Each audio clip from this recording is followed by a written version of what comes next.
Hello there, and a very warm welcome to another edition of the program. I am Victor Matthias. Now, the effects of social network platforms on employment generations has been accorded minimal attention. However, it is important to explore the impact this evolution has had on a major part of the economy, which is the labor market. However, the demand for and supply of labor are determined by a number of factors, one of which is access to the supplier and demander.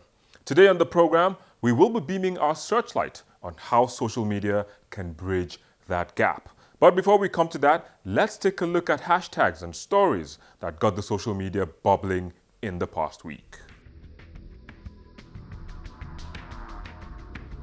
The wife of Nigeria's president, Aisha Buhari, made the trends list after releasing a scathing response via her Twitter account, which she has since deleted, to Ekiti State Governor's allegation that she was involved in the Halliburton scandal.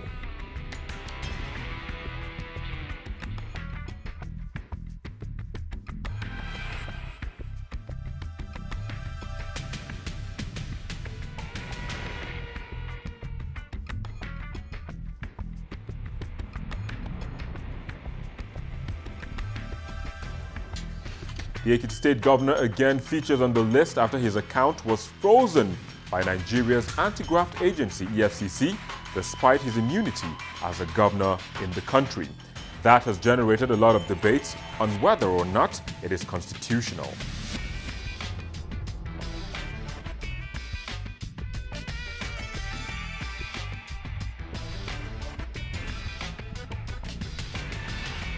And to the shock of many, Britain voted to break out of the European Union, a body it has been part of since 1973. What was more shocking was that same citizens that voted against it were searching for what it actually means on Google.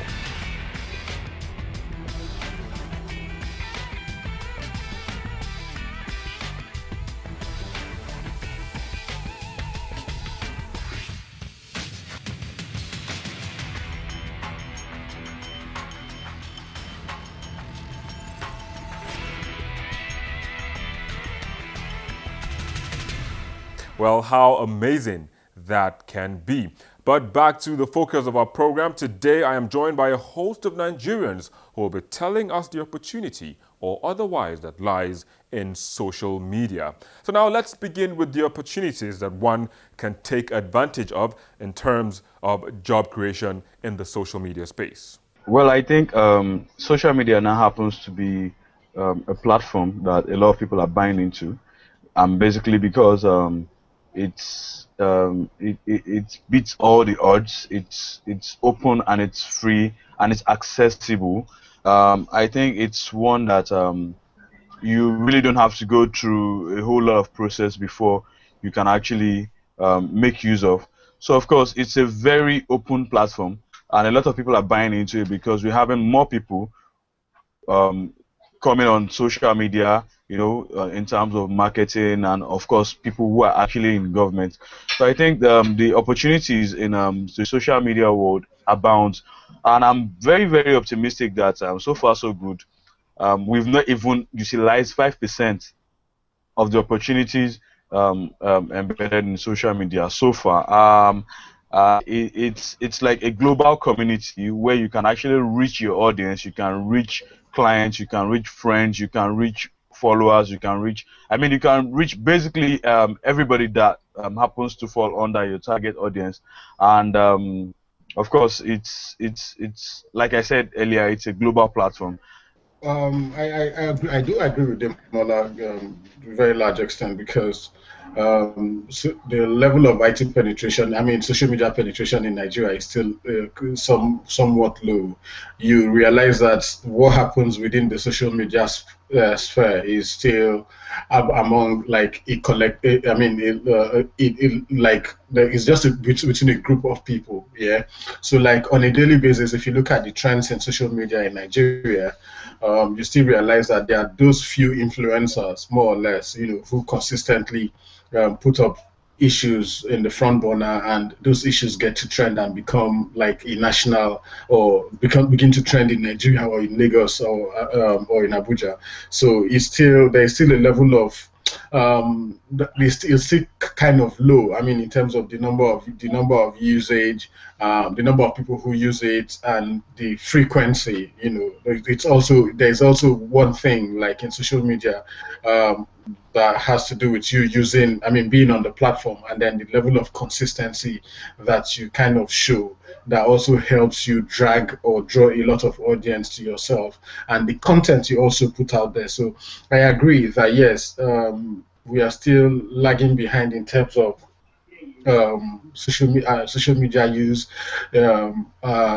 usage and penetration. So we need to find a way in certain whereby we can actually overcome these challenges. There are quite a number of opportunities. Social media is what you want it to be for you. Yeah. So, and let's not say that. Let's not go with the fact that everyone can actually be a social media strategist, or everyone can have a job on social media and all that. There are a lot of opportunities depending on what side of the divide you are. So for someone like me, I started doing social media when it wasn't even social media. I had access to the internet in 2009, unlimited, and I was just interested in content and all that. And over the years, I have improved. I've been able to work in social media. I've been able to work around social media for entertainment. Now I'm using social media for non-profits. Have developed interest in agri. I'm looking towards doing social media for agriculture. So it's very diverse. Small businesses don't have to have big. And when I saw people who see me do these things are asking, Lambe, can you do this? Can you do that? I can't be everywhere. So what I have done, or what I am doing right now, is to train, youth little by little, and tell them, make them understand opportunities that are out there. You can't just waste around your time, chatting off on Facebook, like Martin said, or tweeting for or against a particular political party.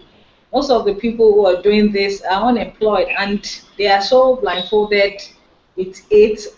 Should I use it? And then not seeing the good side or the beneficial side of using social media. Well, that seems to be far from just the usual tweets and posts on Twitter and Facebook et al. But what are the downsides of this phenomenon?